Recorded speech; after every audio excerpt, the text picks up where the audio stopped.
ఇక తెలంగాణ అసెంబ్లీ సమావేశాల లైవ్ చూద్దాం ఇప్పుడు.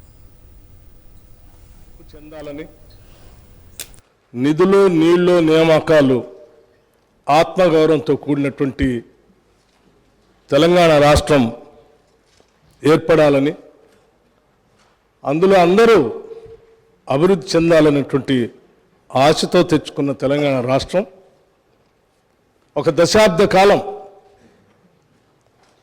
పాలన చేసినటువంటి గత ప్రభుత్వం తెచ్చుకున్నటువంటి ఈ తెలంగాణ రాష్ట్ర వనరుల్ని, ఆర్థిక వనరుల్ని, సహజ వనరుల్ని, మానవ వనరుల్ని అన్నింటినీ కూడా అనుకున్న లక్ష్యాల దిశలో నడిపించకపోవడం కన్న కలలన్నీ కూడా కళ్ళలుగానే మిగిలిపోయాయి. ఈరోజు ఆర్థిక పరిస్థితిని ఒకసారి చూస్తే చివరికి రోజువారీ ఖర్చులకు కూడా వేస్ అండ్ మీన్స్ ద్వారానో ఓడి ద్వారానో డబ్బులు తెచ్చుకొని పాలన చేసుకోవాల్సినటువంటి దుస్థితిలో ఈరోజు ఈ రాష్ట్ర పరిస్థితి ఉంది. ఇటువంటి దుస్థితి రావటం నిజంగా తెలంగాణ ప్రజల యొక్క ఆవేదనని, బాధని దురదృష్టంగా నేను భావిస్తా ఉన్నాను. అందుకే ఈ దశాబ్ద కాలంలో జరిగినటువంటి ఆర్థిక అరాచకత్వాన్ని, జరిగినటువంటి తప్పిదాల్ని రాష్ట్ర ప్రజలందరికీ తెలియపరచవలసినటువంటి బాధ్యత, అవసరం. ఈ తెలంగాణ ప్రజల కలలు, ఆశలు, కోరికలు తీర్చాలన్నటువంటి ఆలోచనతో, లక్ష్యంతో తెలంగాణ ఇచ్చినటువంటి కాంగ్రెస్ పార్టీగా మా అందరి ముందు ఉన్నటువంటి బాధ్యతగా మేము భావిస్తూ ఉన్నాం. అందుకోసమే ఈ రాష్ట్ర ప్రజల ఆకాంక్షలను, కోరికల్ని నెరవేర్చడం కోసం ఈరోజు రాష్ట్రంలో ఉన్నటువంటి ఆర్థిక పరిస్థితి ఏంటి, ఇక్కడి నుంచి మనం మొదలు పెడితే మన భవిష్యత్తుని నిర్మాణం చేసుకోవటం కోసం ఏ రకంగా అడుగులు వేయాలి, ఏ రకమైనటువంటి ఆలోచనలు చేసుకోవాలి అని ఈ పవిత్రమైనటువంటి శాసనసభలో వాస్తవ పరిస్థితులన్నింటినీ ఈ సభ దృష్టికి, సభ ద్వారా రాష్ట్ర ప్రజలకు కూడా తెలియజెప్పి ఇక్కడ నుంచి కొత్త జీవితాన్ని, మార్పును కోరుకుంటూ ఒక అద్భుతమైనటువంటి ప్రజలు ఇచ్చినటువంటి తీర్పుకి సహేతుకమైనటువంటి పాలన అందించాలన్నటువంటి ఆలోచనతోనే ఈరోజు ఈ శ్వేతపత్రాన్ని, రాష్ట్ర ఆర్థిక పరిస్థితులపైన ఉన్నటువంటి మొత్తం విషయాల్ని కూలంకషంగా శ్వేతపత్రం రూపేణ ఈ సభలో ప్రవేశపెడుతూ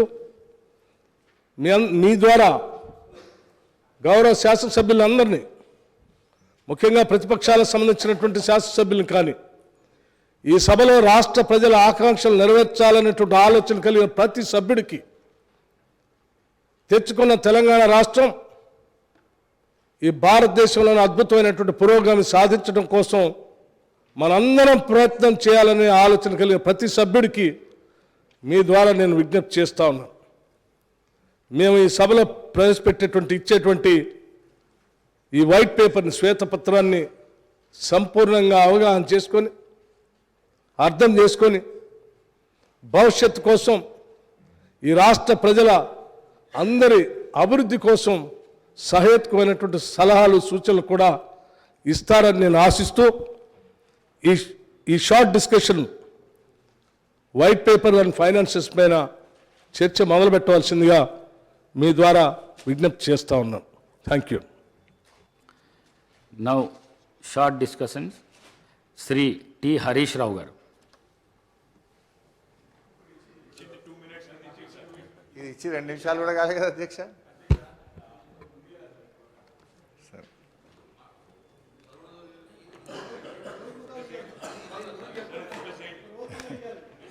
అధ్యక్ష, ఇప్పుడు గౌరవ ఉప ముఖ్యమంత్రి గారు బట్టి విక్రమార్క గారు 42 పేజీల బుక్ను మాకు ఇచ్చి 4 నిమిషాలు కాలేదు. కనీసం ఇది మేము చదవకుండానే ఈరోజు మమ్మల్ని మాట్లాడమంటున్నటువంటి పరిస్థితి. నిన్నటి నుంచి నేను మన అసెంబ్లీ సెక్రటరీ గారిని మీ ఆ కార్యాలయాన్ని కూడా ఈ సభలో నోటు మీరు ముందుగా ఇవ్వండి, అట్లీస్ట్ సభ్యులు ప్రిపేర్ అయ్యి రావడానికి ఉంటుందని చెప్తే ఈ నోటు ఈరోజు సభలో వారు లేచి మాట్లాడడం స్టార్ట్ అయిన తర్వాత మా చేతిలో పెట్టినారు. Then how a member can speak on this అధ్యక్ష?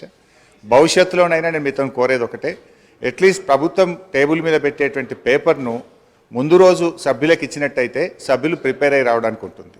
రెండవది అధ్యక్ష మీతో ఒక సబ్మిషన్. మీరు ఈరోజు కూడా కొత్త సభ్యులు 57 మంది ఉన్నారు, వాళ్ళు కూడా చక్కగా నేర్చుకోవాలి, సహకరించాలన్నారు. తప్పకుండా మేము సహకరిస్తాం, కానీ మీరు కూడా దయచేసి సభ్యుల హక్కులను కూడా కాపాడాలి. ప్రొటెస్ట్ అనేది మెంబర్స్ యొక్క రైట్. ప్రభుత్వం ఇచ్చిన సమాధానంతో సభ్యులు సంతృప్తి పడినప్పుడు ప్రొటెస్ట్ చెప్పే హక్కు సభ్యులకు తప్పకుండా ఉంటుంది. చాలా ఏళ్ళుగా మీరు సభలో ఉన్నారు, మేము ఉన్నాం. ఎప్పుడైనా సభ్యులకు ప్రొటెస్ట్ మీద తప్పకుండా అవకాశం ఇస్తారు అధ్యక్ష. కానీ మొన్న మీరు దురదృష్టవశాత్తు ఇవ్వలేకపోయినారు. భవిష్యత్తులోనైనా సభ్యుల హక్కులు కాపాడాలని, సభను మరింత హుందాగా నడపాలని, దానికి మా పూర్తి సహకారం అందిస్తామని కూడా మీ ద్వారా తెలియజేస్తున్నాం అధ్యక్ష. ఇకపోతే సబ్జెక్టులోకి పోతే ఈరోజు మాట్లాడతారా? నాకు అధ్యక్ష, గౌరవ సీనియర్ శాసనసభ్యులు హరీష్ రావు గారు డిస్కషన్కి సంబంధించిన అంశం విషయంలో ఇప్పుడే ఈ వైట్ పేపర్ పైన ఈరోజు మరి డిస్కషన్ స్టార్ట్ చేసి వెంటనే ఈ పేపర్స్ లే చేయడం జరిగిందని చెప్పారు అధ్యక్ష. వారికి కూడా తెలుసు, వారికి కూడా చాలా అనుభవం ఉంది. గతంలో కూడా అన్ని సందర్భాల్లో, ఒక్క సందర్భం తప్ప అన్ని సందర్భాల్లో కూడా ప్రతి షార్ట్ డిస్కషన్ పైన డిస్కషన్ మొదలవుతానే పేపర్స్ లే చేయటం జరిగింది అధ్యక్ష. అనేక సందర్భాల్లో మేము అటుండి కూడా మరి పెద్దలు హరీష్ రావు గారు చెప్పినట్టు మేము కూడా అదేవిధంగా ప్రస్తావన తీసుకొచ్చాం. కానీ మార్పు తీసుకొచ్చే ప్రయత్నంలోనే ఉన్నాం. మేము మార్పు తీసుకొచ్చే ప్రయత్నంలో ఉన్నాము. డెఫినెట్లీ వారు చెప్పిన ఒక పాజిటివ్ అంశాన్ని కూడా మరి మీరు అనుమతిస్తే వచ్చే బడ్జెట్ సమావేశాన్ని నుంచి తప్పకుండా తీసుకెళ్లే ప్రయత్నం చేస్తాం అధ్యక్ష. వారు కూడా చెప్పినట్టు ఈరోజు నేను చెప్తా ఉన్నాం అధ్యక్ష, we are open for any discussion అధ్యక్ష. కానీ పాజిటివ్ క్రిటిసిజం, కన్స్ట్రక్టివ్ క్రిటిసిజం చేస్తే వీఆర్ ఓపెన్. కానీ ఇన్స్టిగేట్ చేసే ఓ కార్యాచరణ తీసుకుంటే మాకు కూడా మా గౌరవ సభ్యులు కూడా ఇన్స్టిగేట్ అవ్వడానికి అవకాశం ఉంటుంది కనుక నేను గౌరవ సభ్యులను కోరుతా ఉన్నాను. వారు చెప్పింది డెఫినెట్లీ మేము గతసారి కూడా గత శాసనసభలో కూడా అడిగాం, మనం డిసెంట్ చెప్పడానికి అవకాశం ఉండాలి, వాయిస్ ఉండాలని. తప్పకుండా వారు చెప్పిన ఒక సూచికను మీరు అనుమతిస్తే మేము పరిగణలోకి తీసుకోవటం జరుగుతుందని మనవి చేస్తున్నాం అధ్యక్ష.